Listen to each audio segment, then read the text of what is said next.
ओम श्री गणेशाय नमः। ओम नमो भगवते वासुदेवाय।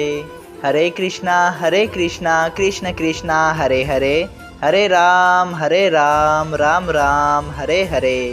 तव्हां सभिनी हरि भक्तन खे नमस्ते। प्यारा भक्तों, ही कथा पाण गुरु कृपा सां हासिल करे रहिया आहियूं। श्री गणपति सरस्वती जो दरे ध्यान करियां थो मां भागवत महापुराण जो बयान, जंहिंमें व्यासदेव ऐं सुखदेव जी कयो आहे श्री कृष्ण लीला जो गुणगान। सभई चयो जय भागवत महापुराण।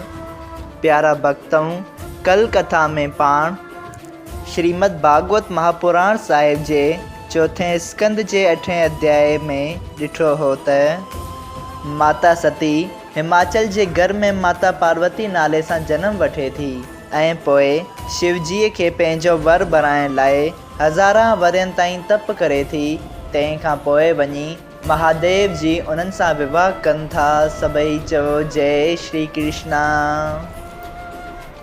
प्यारा भक्तों, पाण श्रीमद् भागवत महापुराण साहिब जे चौथे स्कंद जे 9 अध्याय जे पहिरें भाग में भी इहो ॾिठो हो त मैत्री रखेश्वर ॿुधाइनि था त हे विदुर, राजा स्वायंभूमन जे 3 छोकिरियुनि जो हाल मूं तोखे ॿुधायो।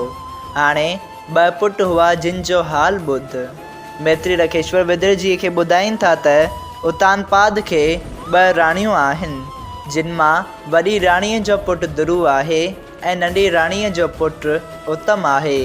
उतानपाद पाण पंहिंजी वॾी राणीअ सां गॾु ऐं पंहिंजी नंढी राणीअ सां वधीक मोहबत कनि था। जंहिं करे हिकिड़ो ॾींहुं ध्रुव रांदि कंदो आयो त ॾिठाई त उनजो भाउ उत्तम पंहिंजे पिता जी हिंज में वेठो आहे।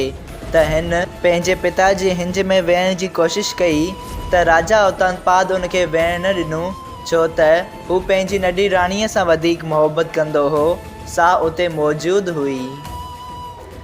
तॾहिं नंढी राणी ध्रुव खे चए थी त हे ध्रुव, जेकॾहिं तूं पंहिंजे पोएं जनम में परमेश्वर जो तप ऐं भॼन करी हा त हिन जनम में मुंहिंजे पेटां जनम वठे हा ऐं राजा जी हिंज में वेही हा, ऐं हिन खां पोइ बि मुंहिंजो ई पुटु राजा थींदो, छो त मां पटराणी आहियां।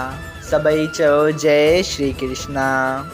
अॼु पाण श्रीमद् भागवत महापुराण साहिब जे चौथे स्कंद जे 9 अध्याय जो ॿियो भाग शुरू करे रहिया आहियूं। प्यारा भक्तों, मैत्री रखेश्वर ॿुधाइनि था त जॾहिं अहिड़ा वचन नंढी राणी ध्रुव खे चया, तॾहिं बि राजा उतानपाद ध्रुव जो कुझु बि आदर सम्मान न कयो। तॾहिं ध्रुव खे पंहिंजी सौतेली माउ जो चवणु तीर वांगुरु लॻी वियो ऐं हू रोईंदो रोईंदो पंहिंजी माता वटि आयो।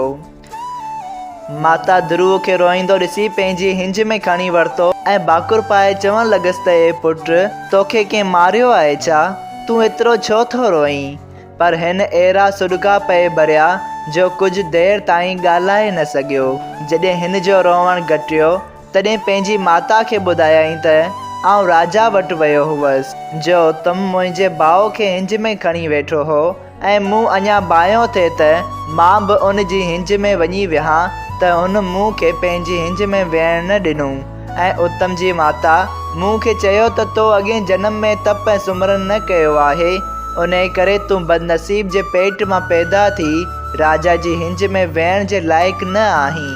हाणे बि तूं वञी परमेश्वर जो तप ऐं सुमरन कर त तूं मुंहिंजे पेट मां पैदा थी राजा जी हिंज में वेहण जे लाइक़ु थींदे। माता इहा ॻाल्हि ॿुधी चयो त हे पुटु, राजा जी नंढी राणी सच चयो आहे। जे तूं अॻे जनम में परमेश्वर जो तप करी हा त मुंहिंजे पेट मां जनम न वठी हा। उन करे तूं हाणे बि नारायण जी जो तप ऐं सुमरन करे उन जी शरण में वञ त तुंहिंजो मनोरथ पूरो थींदो। पहिरियां ई ब्रह्मा जी तुंहिंजे परॾाॾे खां बि कठिन कमु दुनिया पैदा करण जो थी न थिए सघियो। पोइ जॾहिं हिन नारायण जी जो तप ऐं ध्यानु वञी कयो, तॾहिं परमेश्वर जी कृपा सां उनखे ज्ञान प्राप्त थियो, जंहिं जे प्रताप सां हिन ही जगत पैदा कयो हो। स्वायंभूमन तुंहिंजे ॾाॾे बि परमेश्वर जो तप करे धर्मात्मा औलाद हासिल कयो हो। अहिड़े क़िस्म जा ऐं ॿिया जेके बि माण्हूअ जा मतिलब आहिनि, परमेश्वर जी कृपा सां पूरा थियनि था।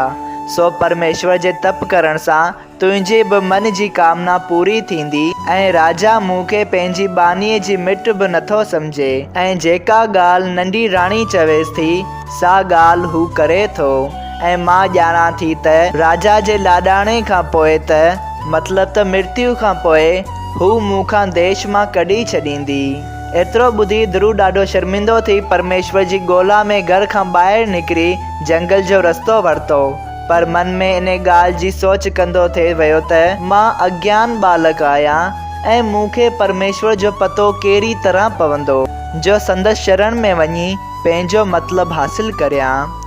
उन वक़्तु नारद जी ॾिठो त हीउ छोकिरो थोरी ॻाल्हि तां पंहिंजी माता जे चवण सां दुखी थी ईश्वर ॻोल्हण लाइ निकितो आहे। मां उन जी परीक्षा वठां त हू पंहिंजे इरादे ते मज़बूत आहे या न।